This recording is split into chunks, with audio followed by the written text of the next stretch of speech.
Hello, and welcome to another update video on Doge. I'm looking at the daily chart here. It doesn't make any sense to try to analyze microstructures in the current market. The current market conditions, I would say. We just have to see how the market now behaves over the weekend, over the coming sessions. We're basically way above the April low, but obviously that move down destroyed any directly bullish pathway.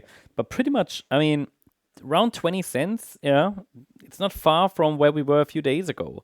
I think we're slightly below that now, but overall still, the structure has changed, yeah, but price-wise, I mean, like 48 hours ago, we weren't too far away from that 19.3 cent level we're trading around now.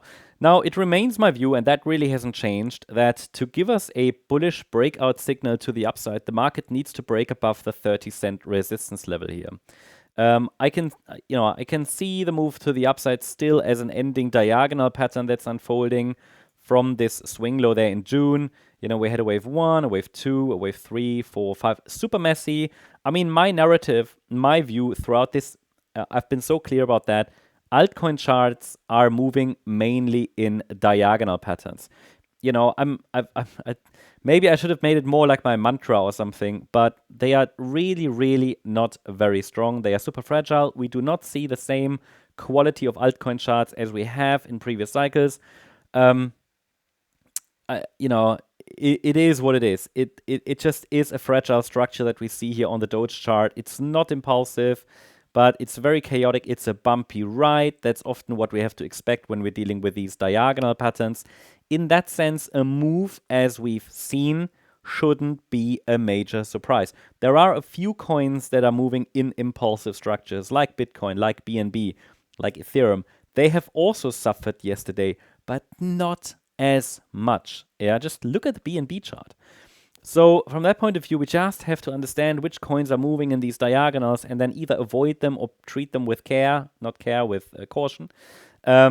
Maybe care as well if they are part of your holdings. But yeah, again, it's possible this here is a way forward, but it is a strange structure. It really is. This 1, 2, 3, 4, 5 is possible as well. That's in the white count in case we already topped and formed the major top. I talked about that for the first time in March this year when the price broke below certain micro levels. And then I said, okay, it depends really on this rally here. We can keep the white count alive as long as we're holding below 30 cents. That level is still not broken, guys. Still not broken. We're currently holding below that level, and it would need a break above to invalidate this view that we are already in a third wave down. To be honest, structurally, this looks like a third wave down. I mean, I also don't know if it is this one or the yellow one. I do not trust the yellow one. In the white count, it would have to be an ending diagonal, I suppose. So A, B, C in wave 3. Yeah, but it's just too early to confirm it. We just need to see if this low now sticks and how over the coming sessions microstructures develop. But we are exactly at that point where that B wave here in white could top. Strange structure because everything happened so quickly. I think from a bullish point of view, it is now really important that this overnight low sticks. And there are some differences across exchanges that's potentially difficult, right? I mean, here on the Binance chart, Doge bottomed at 9.7 cents. Look, if I go to the Coinbase chart, it's 15 cents. It's ridiculous. So it's a different structure. Maybe I go to Coinbase. It doesn't make a great difference, right? It is super messy. I've just used Binance before, so I might just go with it.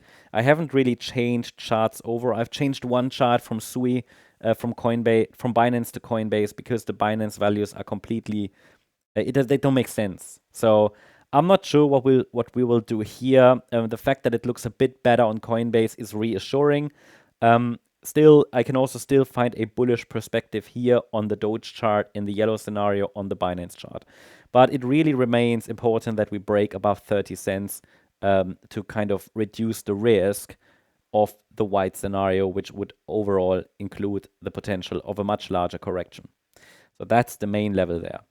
That's the update on Doge. I hope that added some value. Hope you liked the update. If you did, please hit the like button, leave a comment, and subscribe. And if you're interested in additional updates, make sure to check out our X channel as well for additional updates, specifically also about different altcoins. charts that we don't regularly cover on YouTube. Bitcoin dominance, I've been highlighting that for the last few months very, very extensively. That thesis is being followed nicely. Very important also for altcoins, so you might want to check that out as well. I'm quite vocal about that, using seasonalities, but also Elliott waves to determine the most likely path on our Bitcoin dominance chart, which gave us a good idea that October will be bullish for Bitcoin dominance. And it is. So that's the update on Doge. Hope you liked the update. Thanks so much. Bye-bye.